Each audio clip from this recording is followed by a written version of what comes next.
اما بعد فاعوذ باللہ من الشیطان الرجیم بسم اللہ الرحمن الرحیم۔ تمام مسلمان بھائیوں اور بہنوں کی خدمت میں حاضری کا مقصود ایک غلط فہمی کا ازالہ ہے۔ میں اس کو اوائڈ کر رہا تھا کیونکہ یہ مطلب جو بھی سمجھدار ہمارا مسلمان بھائی بہن ہے وہ عرصہ دراز سے مجھے سن رہا ہے، تو میرا حسن ظن تھا کہ وہ حسن ظن قائم کر لے گا، لیکن تسلسل سے چونکہ غلط فہمیاں پیدا ہو رہی ہیں تو میں نے چاہا کہ اس کا ازالہ کر دوں۔ اختر رضا خان صاحب کا ایک شعر ہے، آپ کی خاطر بنائے دو جہاں، اپنی خاطر جو بنایا آپ ہے۔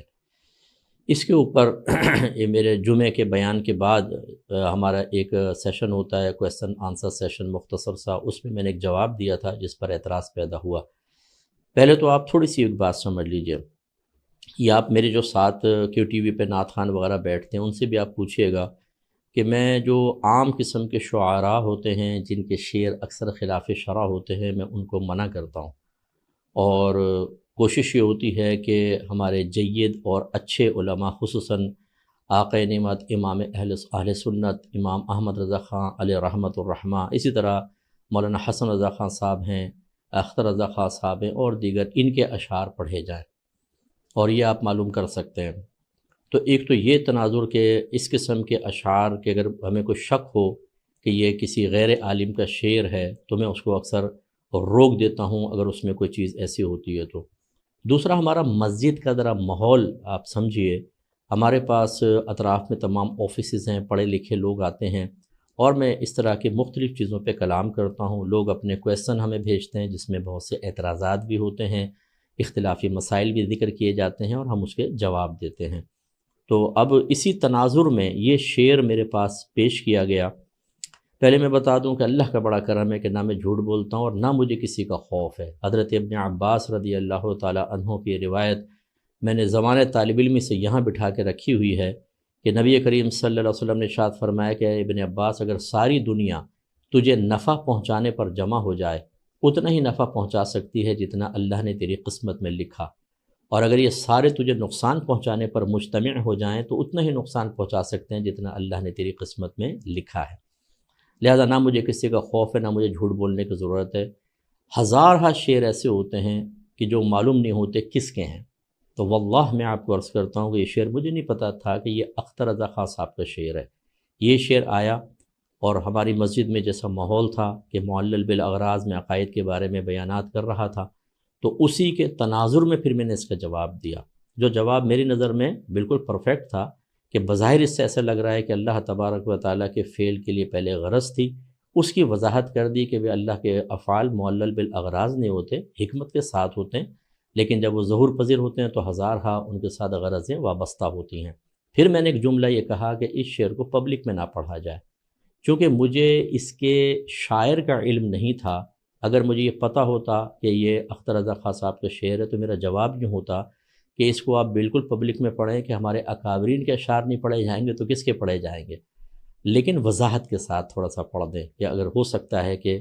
کوئی ایسا ماحول بھی ہوتا ہے جیسے ہماری مسجد کا ماحول ہے کہ کوئی اس پہ اعتراض کر سکے تو جواب دے دیں۔ اور اسی طرح میں جیسے بعض اشعار میں نبی کریم صلی اللہ علیہ وسلم کے روضہ اقدس پہ سجدہ وغیرہ کا ذکر ہوتا ہے تو اس پہ ہم یہی کہتے ہیں کہ اس کو وضاحت کے ساتھ ذکر کر دیں۔ ایسے ہی میرے آقا نعمت امام اہل سنت رضی اللہ تعالی عنہ کی شاعری میں بہت سارے ایسے شعر ہیں جن کو وضاحت کے ساتھ ذکر کرنا چاہیے۔ تو مقصود کوئی خدا نخواستہ منع کرنا نہیں تھا، میں کیوں منع کروں گا؟ اب میں آپ سب سے کہتا ہوں جتنے اعتراضات کر رہے ہیں، حسن ظن ہے میرا کہ اللہ کے لیے ہی کر رہے ہوں گے۔ 32 سال ہو گئے مجھے تقریباً کام کرتے ہوئے، تقریباً، اور 20 سال تو اعلانیہ کیو ٹی وی پر۔ مجھے ایک کوئی ایسی مثال بتائیں جس میں نے اپنے ان بزرگوں کے خلاف کوئی بات کہی ہو۔ جب نہیں ہے تو اس کا مطلب ہے کہ آپ کو اس پہ دلیل قائم نہیں کر سکتے، کہ قرینہ قائم نہیں کر سکتے کہ کوئی دل میں بغض ہے یا کوئی خدا نخواستہ بے ادبی کے قصد و ارادہ ہے۔ اس کا مطلب یہ ہوا کہ یہ جو کچھ ہوا ایک مس انڈرسٹینڈنگ، ایک غلط فہمی کی بنیاد پر تھا اور لا علمی کی بنیاد پر تھا۔ اب اس میں طریقہ کار بہرحال کیا ہونا چاہیے تھا اس پہ میں کلام کرتا ہوں، لیکن میری وضاحت یہ ہے کہ ہمارے جو یہ اکابرین ہیں ان کے شعر نہیں پڑھیں گے تو کن کے شعر پڑھیں گے؟ میں تو جو غیر عالم شعراء ہیں چاہے کتنے معروف کیوں نہ ہوں، میں کہتا ہوں ان کے شعر بھی بڑی احتیاط سے پڑھیں، اور ان اکابرین کے شعر تو آنکھیں بند کر کے پڑھیں۔ ہاں ایسے اشعار کہ مقتضۂ حال یہ ہو کہ اس کو وضاحت کے بغیر نہ پڑھا جائے، وضاحت ضرور کریں۔ مجھے امید ہے کہ آپ بات سمجھ گئے ہوں گے۔ اب میں ایک پوائنٹ پہ ذرا کلام کرنا چاہتا ہوں کہ آپ نے جو ہماری گرفت کی، اس کے کچھ میں ایک اصول آپ کو ذکر کرنا چاہتا ہوں۔ جب کوئی غلطی کرتا ہے یا آپ اسے کہتے ہیں کہ غلطی ہوئی، تو وہ 3 طرح کے افراد ہو سکتے ہیں۔ پہلا وہ کہ جو بد مذہبیت یا کسی شخصیت سے بغض میں معروف ہو۔ دوسرا وہ جس میں دونوں علامات نہ ہوں، وہ خوش عقیدہ ہو، اہل سنت سے تعلق رکھتا ہو اور اپنے اکابرین کے لیے کوئی بے ادبی ثابت نہ ہوئی ہو، بلکہ محبت کا اظہار ہو اور بے شمار بیانات میں ہو۔ تیسرا ہوتا ہے مستور الحال، جس کے بارے میں پتہ نہیں ہوتا کہ وہ ان میں سے ہے یا ان میں سے ہے۔ جو بد مذہب ہے، جو کسی سے بغض رکھتا ہے، وہ اگر کسی کے خلاف ایسی کوئی بات کہتا ہے کہ اس میں بد مذہبیت کا رنگ ہو یا کسی کے خلاف، تو اس میں حسن ظن قائم کرنے کی ضرورت نہیں، وہ تو پہلے اس کے بارے میں معروف ہے۔ دوسرا جو خوش عقیدہ ہے اور کسی کے بارے میں اس کا بغض وغیرہ ثابت نہیں ہے، بے ادبی ثابت نہیں ہے، یاد رکھیں اس سے حسن ظن قائم رکھنا واجب ہوتا ہے۔ اور تیسرا جو مستور الحال ہوتا ہے، جس کا حال معلوم نہیں، اگر وہ کوئی ایسی خطا کرتا ہے تو بالکل اس سے معلوم کیا جائے گا، اس سے جواب طلب کیا جائے گا۔ اب اگر وہ کوئی معقول جواب دے دیتا ہے تو بالکل ویل اینڈ گڈ، اگر وہ جواب معقول نہیں دیتا یا گول مول بات کرتا ہے تو پھر 2 صورتیں ہوتی ہیں کہ اس کی اس غلطی یا اس معاملے کا نقصان عوام تک پہنچ رہا ہے یا نہیں۔ اگر نہیں پہنچ رہا، اس کی ذات کے ساتھ خاص ہے، اس کے حال پر چھوڑ دیں، خوف خدا، آخرت گریف کا احساس پیدا کریں اور کہیں اب تم اس کے ذمہ دار ہو گئے، ہم نے سمجھا دیا۔ ہاں اگر اس کے برائی کا اثر پبلک کے اندر عام ہو رہا ہے تو پھر بار بار کوشش کرنے کے بعد اعلانیہ طور پر اس کی مخالفت کرنا جائز ہے۔ تو پہلا بد مذہب جو معروف ہے اس سے حسن ظن قائم نہیں ہوگا۔ دوسرا جو خوش عقیدہ ہے اور اس کے دل میں بزرگوں کا کوئی بغض یا کینہ نہیں اور نہ کوئی ایسا معروف، اس سے حسن ظن قائم کرنا واجب ہوتا ہے۔ اور اس کی دلیل کیا ہے؟ نبی کریم صلی اللہ علیہ وسلم نے ارشاد فرمایا ظن المؤمنین خیرا، مومنین سے اچھا گمان کرو۔ بدگمانی وہیں جائز ہوتی ہے جب قرائن موجود ہوتے ہیں۔ تو ہم نے پہلے بتایا اگر کوئی خوش عقیدہ ہے اور بغض نہیں رکھتا، اس پہ کوئی قرینہ ہی نہیں ہے، تو پھر بدگمانی کیسے جائز؟ سورہ حجرات میں اللہ نے منع فرمایا کہ اے ایمان والو کثیر گمانوں سے بچو، کیونکہ بعض گمان گناہ بھی ہوتے ہیں۔ اور اگر آپ ہماری اس تقریر کو بلاغت کی روشنی میں دیکھیں، آپ سب نے پڑھا ہے جو اہل علم ہیں، کہ اس میں ایک نسبت حقیقیہ اور مجازیہ کی بحث ہوتی ہے۔ اس میں ایک جملہ لکھا ہے انبت الربیع البقلہ، کہ موسم بہار نے سبزہ اگایا۔ تو یہ لکھا ہے کہ اگر یہ جملہ مشرک کہے تو چونکہ وہ شرک میں معروف ہے تو ہم اس کو شرک پر محمول کریں گے کہ وہ اس ساگ کی تخلیق کا سبب یا اس کا خالق موسم بہار کو قرار دے رہا ہے۔ لیکن اگر موحد یہ جملہ کہے تو ہمیں حسن ظن قائم رکھنا ہوگا اور اسے نسبت مجازیہ پر محمول کریں گے۔ اہل علم سے یہ مخفی نہیں ہے۔ اس کا مطلب ہوا اب ہماری پوزیشن دیکھ لیں، اللہ کا کرم ہے کہ میں اہل سنت سے تعلق رکھتا ہوں اور عرصہ دراز سے میں 20 سال تو مجھے ٹی وی پر پروگرام کرتے ہوئے ہوگا، اور ایک نہیں بے شمار میں نے پروگرام کیے ہیں۔ اور اگر کوئی بغض ثابت ہے تو ذرا ثابت تو کر کے بتائیں۔ میں تو اس خاندان سے بڑی عقیدت اور محبت اور پیار رکھتا ہوں، میرے بیانات اس پر دال ہیں۔ تو اس کا مطلب یہ ہوا کہ یہاں پر حسن ظن قائم کرنا واجب تھا، اس کے خلاف جانا منع تھا۔ اور فقہاء نے واضح طور پہ بیان فرمایا کہ اگر کوئی متکلم کلام کرے اور اس کے کلام میں 99 پہلو کفر کے ہوں اور ایک پہلو اسلام کا ہو، تو اسلام کے پہلو کو فوقیت دے کر اس پہ حکم کفر نہیں لگایا جائے گا۔ آپ اندازہ کریں 99 پہلو کفر کے اور ایک پہلو اسلام کا، اسی کو فوقیت دی جائے گی۔ یہ ہوتا ہے طریقہ کار کہ کسی سے اگر آپ کو ایسی چیز محسوس ہو تو سب سے پہلے اس کے ساتھ حسن ظن قائم کرے اور پھر اسے ایک وضاحت کا موقع دیا جائے۔ اب میں دین کا درد رکھنے والوں سے کچھ کویسچن کرنا چاہتا ہوں۔ پہلا یہ کہ کسی کو وضاحت کا موقع دیے بغیر گرفت کی کوشش کرنا، پھر علانیہ اس کے کردار اور عزت پر حملہ کرنا، ہزاروں لوگوں کو غیبتوں اور چغلیوں، بدگمانیوں اور دیگر حرام کاموں میں مبتلا کر دینا یہ شرعاً جائز ہے یا حرام اور گناہ کبیرہ؟ ایک صاحب نے فرمایا کہ ہم نے طلب وضاحت کے لیے واٹس ایپ پر میسج چھوڑے تھے اور کال کے لیے، لیکن جواب نہ آیا تو ہم نے قدم آگے بڑھایا۔ پہلے میں آپ کو سمجھا دوں، میں انٹرنیشنل لیول پہ کام کر رہا ہوں، 20 سال سے میرا پروگرام احکام شریعت چل رہا ہے۔ میرا واٹس ایپ آپ اٹھا کر دیکھ لیں، ابھی بھی 500 سے اوپر میسج پینڈنگ پڑا ہوگا، جو کھلے ہوئے ہیں وہ ہزاروں کی تعداد میں ہیں۔ بہت سے لوگ ہمیں بھیجتے رہتے ہیں، ہو سکتا ہے ان عالم صاحب نے اپنا نام بھی لکھا ہو سکتا ہے میں نے میسج بھی پڑھا ہو، لیکن ہزاروں لوگ کہتے ہیں صاحب اس کی وضاحت کر دیں، اس کی وضاحت کر دیں، اس کی وضاحت کر دیں، آپ کا موقف کیا ہے؟ اب میں ہر ایک کو تو جواب نہیں دے سکتا، تو اگر آپ نے کوئی کال بھی کی، واٹس ایپ پر میں جواب نہ دے سکا، اگرچہ چلے میں نے آپ کا میسج سن بھی لیا ہو، تو اس کا کیا مطلب ہے کہ میں اپنی ہٹ دھرمی میں قائم ہوں؟ آپ یہ نتیجہ مرتب کریں گے اس کا؟ میں اللہ کا بڑا کرم ہے کہ میں ایک طالب علم کی حیثیت سے ہوں، نہ میں اپنے آپ کو عقل قل سمجھتا ہوں، نہ اپنے آپ کو ناقابل اصلاح سمجھتا ہوں، ایسا بھی نہیں ہے۔ میں اصلاح کا متمنی رہتا ہوں، میں میدان محشر میں صاف اور پاک و صاف پہنچنا چاہتا ہوں، یہ گندہ نہیں پہنچنا چاہتا، قابل گرفت ہو کے نہیں پہنچنا چاہتا۔ اگر آپ کو وضاحت طلب کرنی تھی تو کیا صرف اس کا یہی طریقہ ہے کہ 2 کال اور واٹس ایپ پہ میسج چھوڑنا؟ کیا یہ شرعی حجت ہے؟ کیا اس کی بنا پر آپ کسی سے بدگمان ہو سکتے ہیں؟ کیا اور طریقے نہیں تھے؟ آپ ٹی سی ایس کر دیتے۔ میں کراچی میں بیٹھا ہوں، میری اکیڈمی معروف ہے، کسی قاصد کو بھیج دیتے تاکہ اتمام حجت ہو جاتا کہ ہم نے تو آدمی بھی بھیجا، مفتی صاحب نے اس کو منہ نہیں لگایا، جواب نہیں دیا۔ نو، صرف اتنا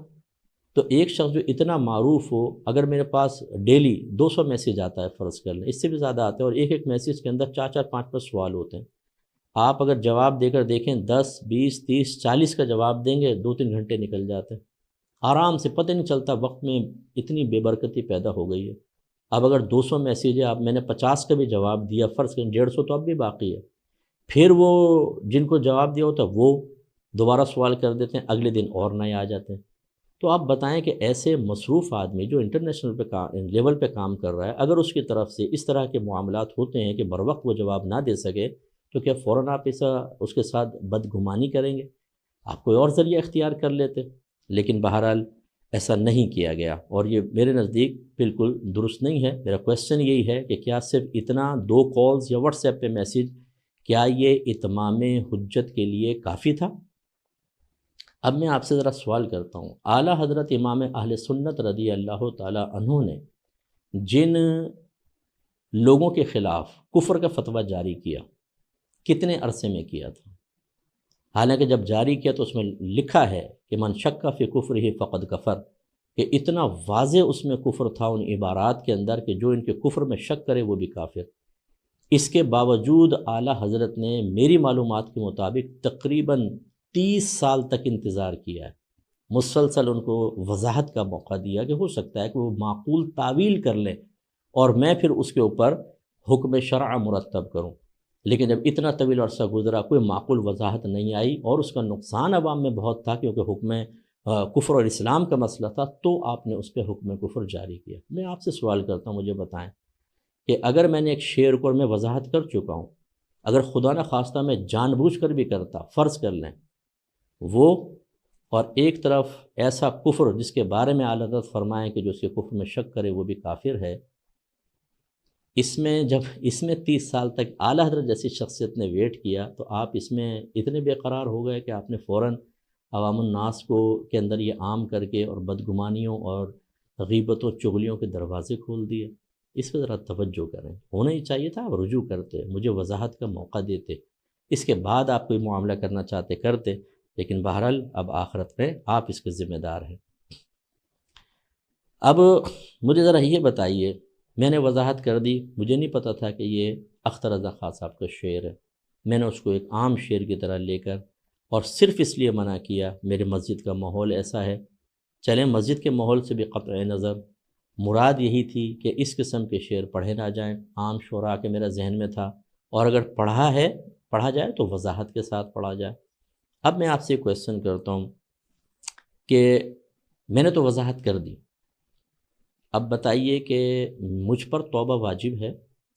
یا میری وضاحت کے بغیر اس پر کلام کر کے جو لوگوں میں اتنے مسائل پیدا ہوئے ان پر توبہ واجب ہے؟ اعلیٰ حضرت نے ایک امام کے بارے میں ارشاد فرمایا جس نے مسلمانوں پر بلا ثبوت الزام لگایا تھا، بلا ثبوت، آپ نے بھی ثبوت نہیں، آپ نے وضاحت کا موقع دیے بغیر کیا۔ اعلیٰ حضرت نے کیا حکم جاری کیا؟ فتاوی رضویہ جلد نمبر 6 کے اندر ہے۔ سوال یہ تھا،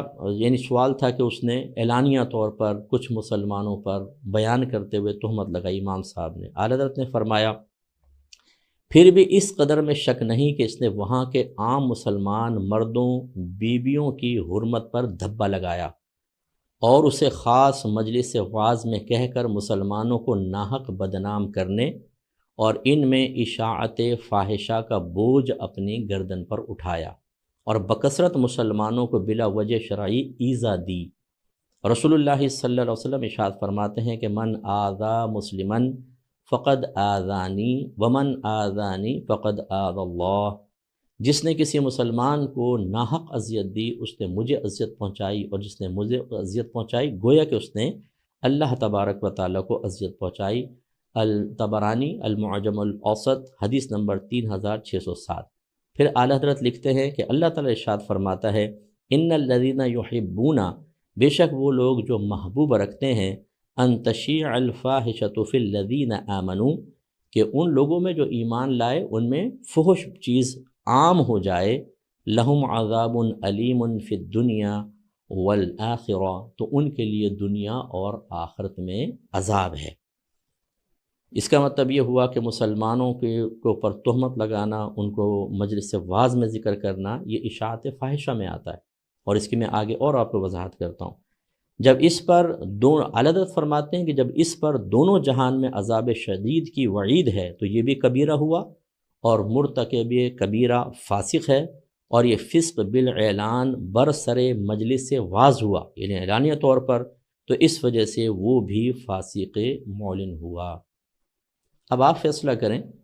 کہ میرا قصور بڑا تھا یا آپ نے جو کیا وہ قصور بڑا ہے۔ میں کسی کی گرفت کا ارادہ نہیں ہے، میں اپنے مسلمان بھائی بہنوں کو نہیں چاہتا کہ وہ خدا نخواستہ شیطان کے بہکائے میں آ کے وہ کام کریں کہ میدان محشر میں بچ جاؤں اور آپ پھنس جائیں۔ اب میں ذرا ایک اور آپ کو بات کہتا ہوں، ذرا غور سے آپ سنیے گا۔ اعلیٰ حضرت کی تعلیم کیا ہے؟ اگر علماء اہل سنت سے کوئی لغزش بھی ہو جائے، یہاں لغزش نہیں ہے، مس انڈرسٹینڈنگ ہے جو میں نے وضاحت کر دی، فرض کر لیں آپ اس کو لغزش کا نام بھی دے دیں گے، غلطی کی مفتی صاحب آپ نے۔ اعلیٰ حضرت امام اہل سنت رضی اللہ تعالی عنہ کی علماء اہل سنت کی غلطی سامنے آنے پر کیا تعلیم ہے، ذرا غور سے سنیے گا۔ خصوصاً جو ہمارے پڑوسی ملک کے بھائی بہن ہیں جو اختر رضا خان صاحب رحمۃ اللہ علیہ کی محبت میں مجھ پر مسلسل اٹیک کر رہے ہیں، تو اختر رضا خان صاحب تو نچلے درجے کے ہیں، میں ان سے اوپر کے درجے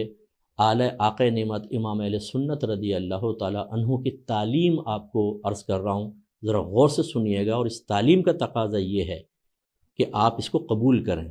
کیونکہ اس خاندان سے آپ محبت کرتے ہیں، میں بھی کرتا ہوں، آپ بہت زیادہ محبت کرتے ہیں، تو اس تعلیم کو قبول کریں اور اس کی روشنی میں اپنا احتساب کریں کہ آپ ٹھیک کر رہے ہیں یا نہیں، یا آپ نے ٹھیک کیا تھا یا غلط کیا تھا۔ آئیے دیکھتے ہیں۔ دیکھیں اعلیٰ حضرت نے جو ثابت کیا ہے، جو بات بیان کی ہے، وہ ایک مجرم کے بارے میں، ملزم کے بارے میں نہیں ہے۔ جب تک ایک الزام لگتا ہے ملزم ہے، جرم ثابت ہو جائے تو مجرم ہے۔ آپ نے مجھے ملزم تو بنایا، مجرم ثابت نہیں ہوا، کیونکہ میں نے وضاحت کر دی۔ اگر مجرم ثابت ہوتا، اس کے بارے میں اعلیٰ حضرت کیا کہہ رہے ہیں، تو اب آپ کے لیے سوچنے کا وقت یہ ہے کہ جب مجرم کے بارے میں اعلیٰ حضرت یہ کہہ رہے ہیں تو ملزم کے بارے میں جب آپ ایسا کریں گے تو کیا ہوگا، سنیے۔ اعلیٰ حضرت فرماتے ہیں اور اہل سنت سے بتقدیر الہی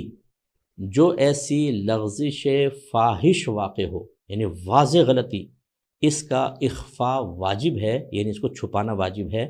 کہ معاذ اللہ لوگ ان سے بد اعتقاد ہوں گے تو جو نفع ان کی تقریر اور تحریر سے اسلام و سنت کو پہنچتا تھا اس میں خلل واقع ہوگا۔ اس کی اشاعت فاحشہ ہے، اور اشاعت فاحشہ بنص قرآن عظیم حرام۔ اللہ تعالیٰ نے ارشاد فرمایا پھر وہی آیت کہ ان الذین یحبون ان تشیع الفاحشۃ فی الذین آمنوا لہم عذاب علیم فی الدنیا والآخرہ، جو یہ چاہتے ہیں کہ مسلمانوں میں بے حیائی کی بات کا چرچا پھیلے، ان کے لیے دنیا اور آخرت میں دردناک عذاب ہے۔ فرض کر لیں کہ مجھ سے غلطی ہوئی، فرض کر لیں، حالانکہ میں نے آپ کو سمجھایا یہ الزام ہے، جرم ثابت نہیں ہوا، فرض کر لیں، تو آپ پہ کیا واجب تھا؟ اعلیٰ حضرت فرما رہے ہیں اس غلطی کو چھپانا واجب تھا، اخفا واجب تھی، کیونکہ میں جو کام کر رہا ہوں، میں چیلنج کرتا ہوں آپ سب کو، آئیے دیکھ لیتے ہیں کون بڑے پیمانے پہ کام کر رہا ہے، آئیں دیکھ لیتے ہیں۔ اتنے بڑے پیمانے پر ایک اہل سنت سے وابستہ عالم کام کر رہا ہے، تو آپ اگر اس کے خلاف اس کی غلطی کو پبلک میں عام کریں گے اور بہت زیادہ اس پہ کریں گے تو یہ اشاعت فاحشہ ہے۔ اب جو میں نے کیا اس کو ثابت کریں کہ یہ حرام ہے، مکروہ تحریمی ہے، اصاعت ہے، مکروہ تنزیہ ہے، خلاف اولا، اور جو آپ کر رہے ہیں میں نے آپ کو ثابت کر دیا، اعلیٰ حضرت کی عبارت کے اعتبار سے آپ اشاعت فاحشہ کے مرتکب ہو رہے ہیں، جو حرام اور گناہ کبیرہ ہے۔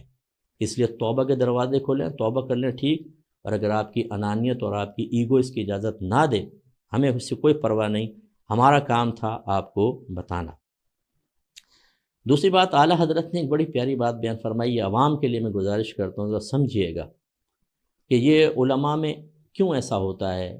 کیوں اتفاق نہیں ہوتا، کیوں کسی کی غلطی پکڑ کے اس کو فوراً پبلک کے اندر عام کرنے کی کوشش کی جاتی ہے، حالانکہ یہ اشاعت فاحشہ ہے، اس کا اخفا، اس کو چھپانا واجب تھا اور ترک واجب گناہ ہے۔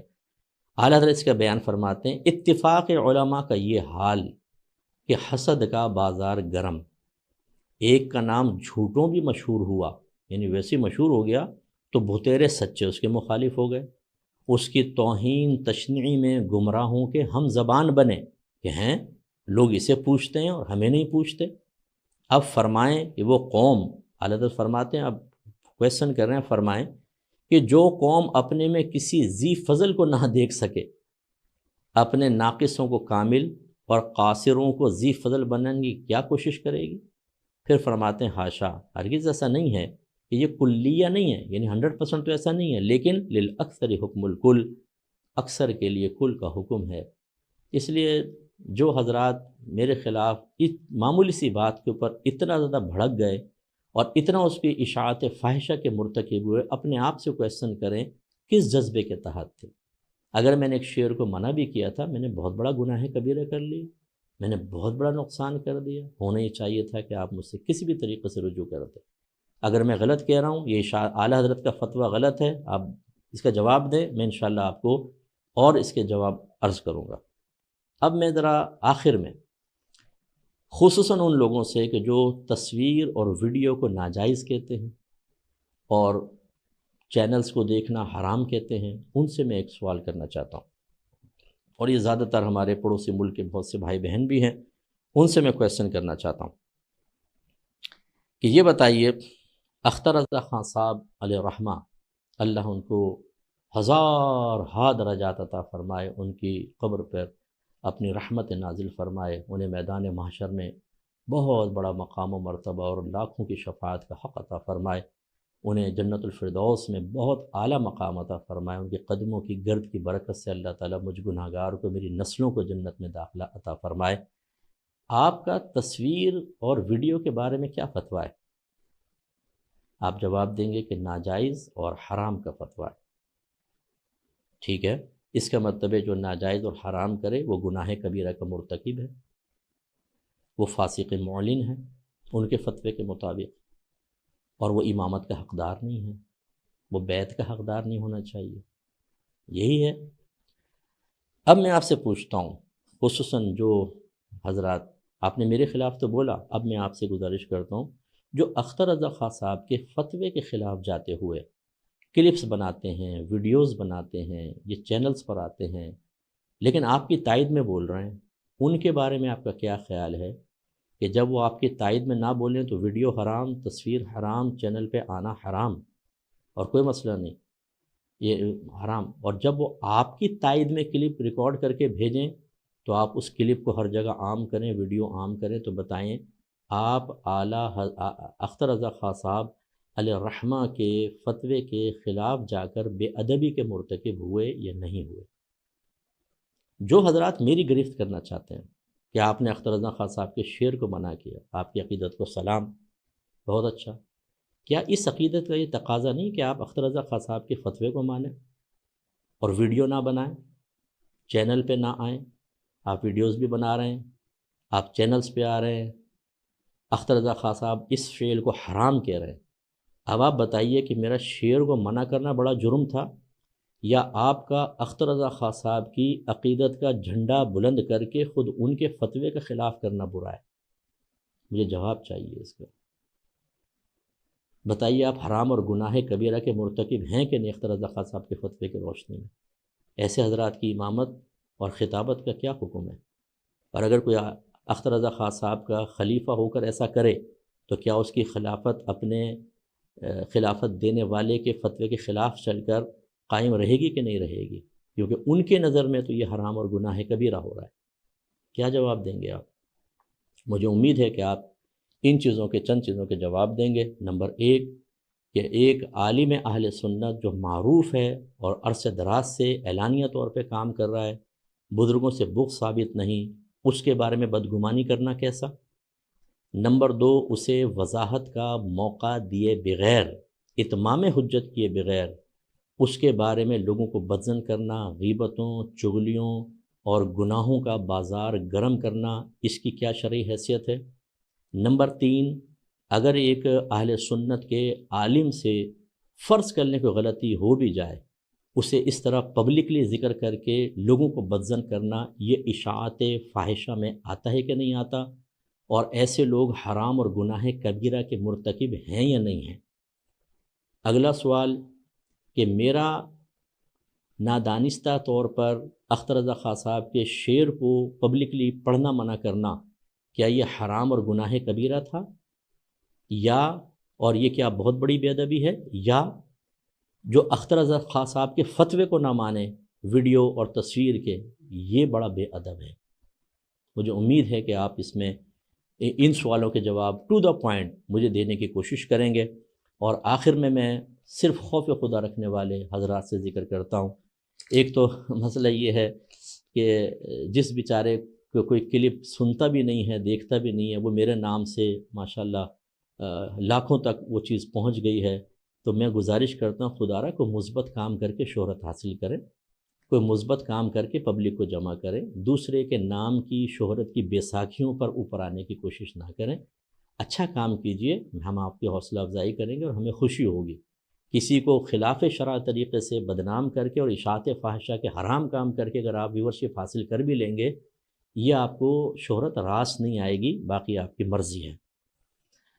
اب میں آخر میں بس یہ گزارش کرتا ہوں کہ ایسے تمام لوگوں کے لیے توبہ کے دروازے کھلے ہیں، خاص طور پر کہ جو متبوع ہیں اور لوگ ان کے بہت زیادہ تابع ہیں۔ آپ غیر محتاط قدم نہ اٹھائیے، ورنہ دو چیزیں بس میں ذکر کرتا ہوں۔ نبی کریم صلی اللہ علیہ وسلم نے روم کے فرما روا ہرقلہ کو جب دعوت و تبلیغ کا مکتوب بھیجا تو آپ نے اس میں فرمایا اسلم تسلم، تو اسلام لیا سلامت رہے گا، یؤتک اللہ اجرک مرتین، اللہ تبارک و تعالیٰ تجھے تیرا اجر دو گنا عطا فرمائے گا، یا دو مرتبہ، ایک اپنے نبی کا کہنا مانا کرسچن تھا، اور دوسرا نبی کریم صلی اللہ علیہ وسلم کی اطاعت، دوہرا اجر۔ فَإِن تَوَلَّيْتَ، پھر اگر تو نے منہ پھیر لیا، اسلام قبول نہ کیا، فَإِنَّ عَلَيْكَ إِثْمَ الْأَرِيسِيِّينَ، تو تجھ پر تیرے ماتحت جتنے متبع ہیں ان سب کے گناہوں کا وبال ہوگا۔ جتنوں نے کلپ بنا کر عام کی اور اتمام حجت نہ کیا، اشاعت فاحشہ کے مرتکب ہوئے، یاد رکھیے جتنے لوگ اس میں انوالو ہوئے ہیں، آپ اس کے جواب دیں ہیں، اور بروز قیامت یہ سب کھڑے ہوں گے اور آپ سے حساب و کتاب لے رہے ہوں گے۔ دوسرا نبی کریم صلی اللہ علیہ وسلم کا فرمان ہے، مسلم کی روایت ہے 1017 نمبر، پہلی والی جو تھی وہ بخاری کی روایت ہے، بڑی معروف۔ سرکار نے ارشاد فرمایا کہ من سن فی الاسلام سنتا حسنہ فلہ اجرھا واجر من عمل بها بعدہ من غیر ان ینقص من اجورہم شیء، جس نے اسلام میں کوئی اچھا طریقہ جاری کیا تو اس کے لیے اس کا اجر ہوگا، اور ان لوگوں کا بھی اجر ہوگا جو اس پر عامل ہوئے، اس طرح کہ اس کے اجر میں کوئی کمی بھی نہیں ہو، ان کے اجر میں کوئی کمی نہیں ہوگی، اس کو ملے گا۔ لیکن ومن سن فی الاسلام سنتا سیئہ، اور جس نے اسلام میں کوئی برا طریقہ جاری کیا، کان علیہ وزرھا، تو اس پر اس برے عمل کا وبال ہوگا، ووزر من عمل بها من بعدی، اور ان لوگوں کو بھی وبال ہوگا جو اس پر بعد میں عمل کریں گے، من غیر ان ینقص من اوزارہم شیء، بغیر اس کے کہ ان عمل کرنے والوں کے وزن میں کوئی کمی کی جائے۔ تو خدا را میں گزارش کرتا ہوں، آپ برا نہ مانیں، میں نہیں چاہتا ہوں کہ میدان محشر میں نہ میں کسی کی وجہ سے پکڑا جاؤں، نہ میری وجہ سے کوئی پکڑا جائے۔ اللہ تعالیٰ آپ کو عزت عطا فرمائے، احترام عطا فرمائے، لیکن آپ جو کر رہے ہیں، یہ آپ کے متبعین جتنے گناہ کرتے رہیں گے، آپ کے نام اعمال میں گناہ لکھا جائے گا۔ آپ میرے بیانات سنیں، میں علماء کی عزت کی بات کرتا ہوں۔ میں نے کتنوں کو مخالف بنا لیا صرف اس وجہ سے کہ میرے ہر بیان کا موضوع آپ دیکھ لیں، آج کل جتنے میں بیان کر رہا ہوں، علماء کو عزت دیں، انہیں اسٹیج پہ وقار عطا کریں۔ غیر عالم کو عزت دینا چاہیں کسی معقول وجہ سے، کوئی مسئلہ نہیں ہے، یہ اس انداز سے نہ دیں کہ ایک عالم کے لیے تضییق اور توہین کا پہلو نکلتا ہو، تحقیر کا پہلو نکلتا ہو۔ یہ میرے بیانات کا موضوع ہے۔ خدا را صفوف علماء میں اتحاد پیدا کریں، ایک دوسرے کی ٹانگیں نہ کھینچیں۔ اگر اللہ نے مجھے عزت دینی ہے، آپ رات دن کوشش کرتے رہیں، کچھ نہیں کر سکتے، آپ کچھ بھی نہیں کر سکتے۔ اور اللہ کا بڑا کرم ہے کہ اللہ تعالیٰ جو ہم سے کام لے رہا ہے، مجھے لوگ اتنا سن رہے ہیں، رات دن میں لوگوں کے مسائل حل کرتا ہوں۔ آپ کیا سمجھتے ہیں کہ چند باتیں کر کے آپ سب کے دلوں سے محبت نکال دیں گے؟ یہ کوشش لایانی کوششیں ہیں، بیکار ہے۔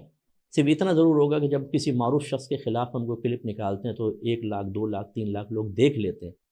لیکن جیسے میں نے آپ کو عرض کیا، اگر یہ اشاعت فحاشہ میں آ گیا تو وہ جتنے زیادہ لوگ دیکھیں گے اتنا بڑا آپ پر وبال ہے۔ اللہ تعالیٰ سمجھنے کی توفیق عطا فرمائے۔ وآخر دعوانا ان الحمدللہ۔